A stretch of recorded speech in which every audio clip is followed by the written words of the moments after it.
भानु भैया खातिर को हम अभी गाना बोले रही कि सुन बहिनी हो सुन भैया हो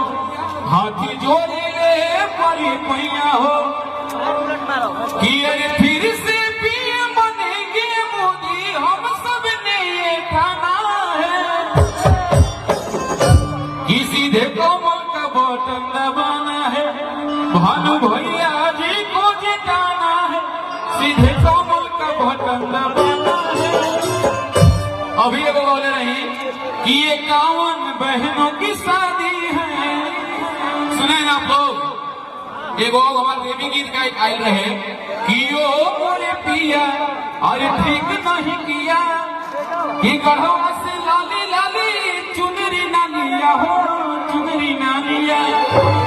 हम चाहते हैं कि इधर जो भी डांसर लोग आए हैं आप लोग आ जाइए तभी कार्यक्रम अच्छा लगेगा गाने में। हाँ इधर आ जाइए आप लोग चुलबुली और भी जो लोग हैं इधर आ जाइए जल्दी जल्दी कहे कि टाइम नहीं इधर आओ चुलबुली कहे के बाद भैया शांति बना के रखो तब न सुनवा भैया इस गलियारे को खाली करें इधर से सारी भैया भी यही बनी कहे के बाद कि नैनी छुरी से कटारी हो गई आ दुनिया रूप के पुजारी हो गई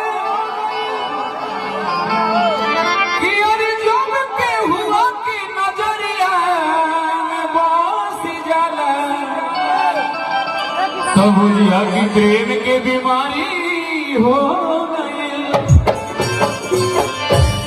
और क्या बात है खेसारी भैया बैठे हैं भाई आप लोग शांति बनाए रखिए। वाह क्या बात है। देखो भानु भैया खातिर गीत गौले रही हम चाहते नहीं कि पहले भी गीत गा ली भैया के बाद फिर सुनाई भोजपुरी कहे के बाद कि अरे आपने खोरिया बाहर आए जगत कि अरे आपने खोरिया अरे बाहर आए फुलवारी कि अरे खेसारी भैया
आओ भानु भैया का के लिए हमने के क्षेत्र खाती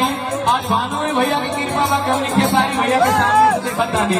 नहीं तो ऐसे टीवी और मोबाइल में देखेंगे मेरा में भैया कहे के बाद गावे गावे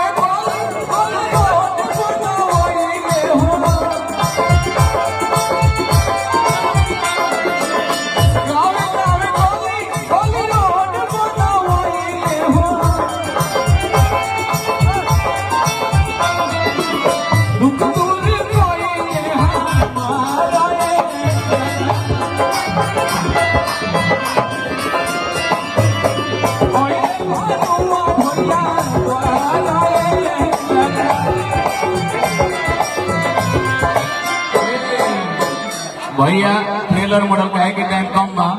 हाँ होली के डिमांड बा एगो खेसारी भैया के गावल हम गाना गावत नहीं बड़ा हमारा वो फेवरेट गाना का भैया जितना छोट हम से सुनत नहीं तब से वो गाना गाइले और उहे के देख के आज गायकी में शुरुआत के ले बानी। हमने के क्षेत्र तो बहुत पिछड़ा बा लेकिन भानु भैया की कृपा होला कि आप जैसे बड़ा कलाकार के मंच पर हमनियों के गावे के मौका मिला का भैया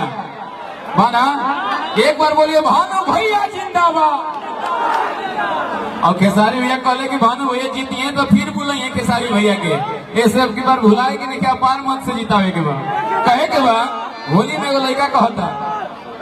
कि सुनो सुनो ये हसीना